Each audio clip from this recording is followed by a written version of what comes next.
Okay, there are a number of things to discuss. So, one of the things is this: I wrote a book called Proof of God, and I think that some people misunderstood it. Because here's the thing: I think typically people judge a book by its cover, but you're not supposed to do that.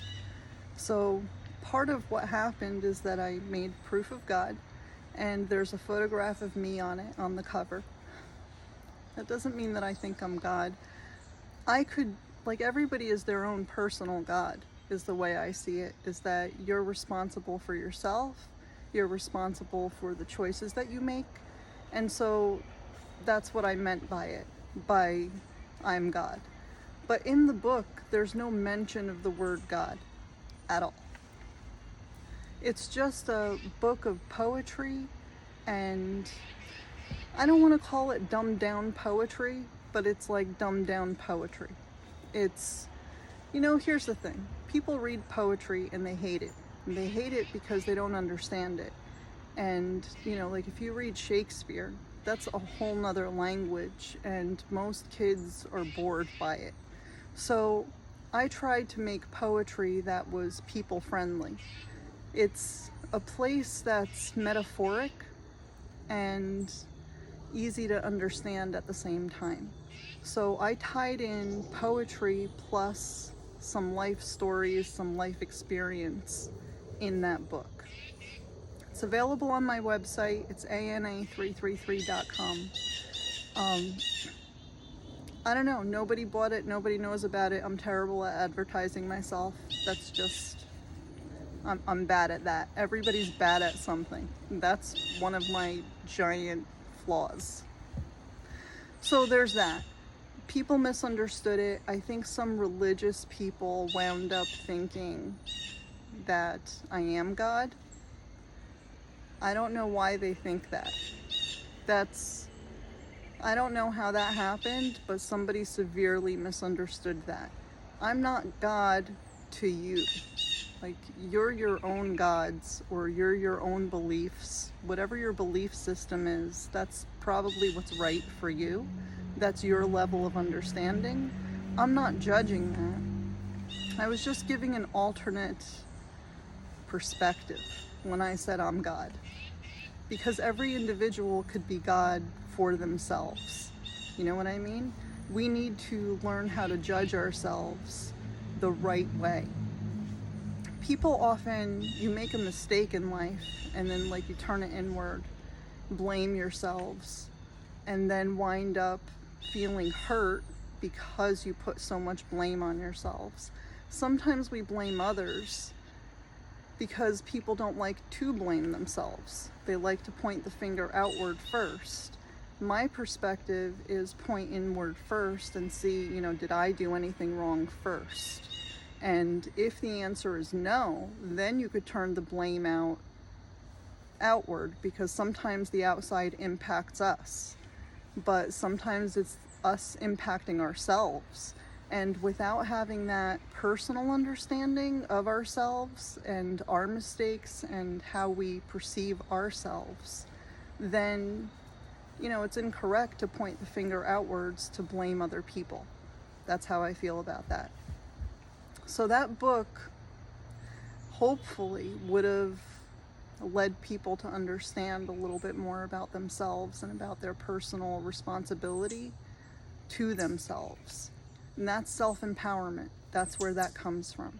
You don't need to overpower someone else in order to feel empowered.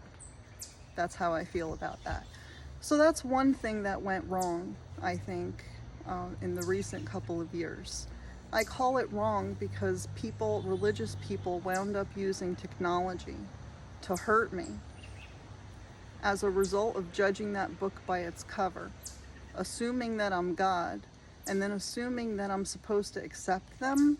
But the way that they're doing it is like they dissected frequencies, their personal frequencies, and then tried to put those frequencies on me so that, I could accept them, like inside myself, because God accepts everyone, is their perspective. And what they're actually doing is with those frequencies, they're impacting my brain, which impacts physicality. Because the brain is a series of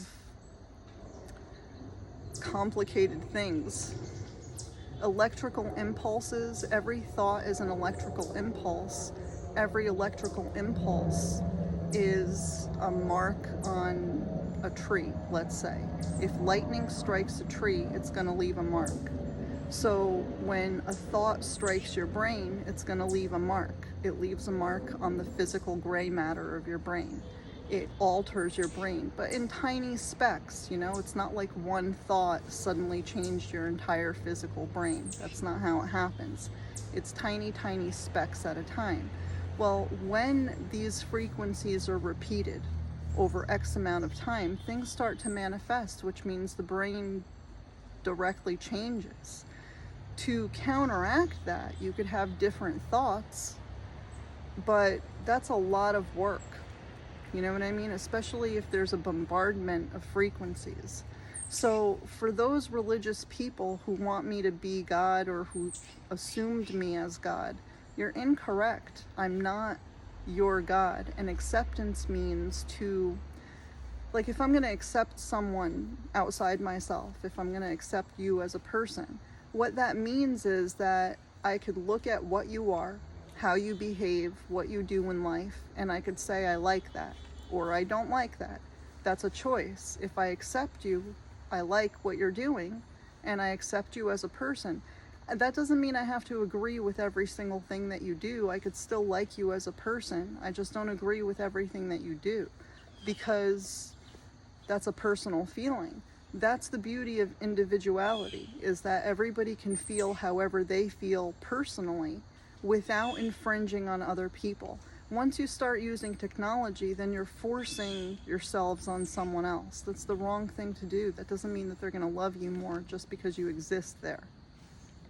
Those people that are pushing themselves on me, there's nothing wrong with you per se. I don't know you, so I don't know if there's anything wrong with you or not. Let's assume there's nothing wrong with you. If I reject you and you hear that because somehow, you know, you've decoded my thoughts and you hear that, you feel rejected because I used the word rejected. I didn't reject you as people. In like a real life face-to-face setting, I might have liked you, but in my mind, you know, like, you don't exist in my physical body. That's not a good thing. I don't want that, and I'm rejecting that. The only thing that should exist inside of an individual is themselves. Nobody else's frequency belongs there. That is complicated in itself. Sometimes I tend to over-explain things. I don't know if that's a good thing or a bad thing. That's complicated because in nature, everything is made of frequency. Everything.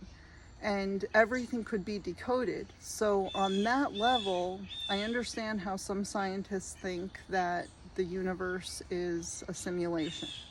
But that's not a fact.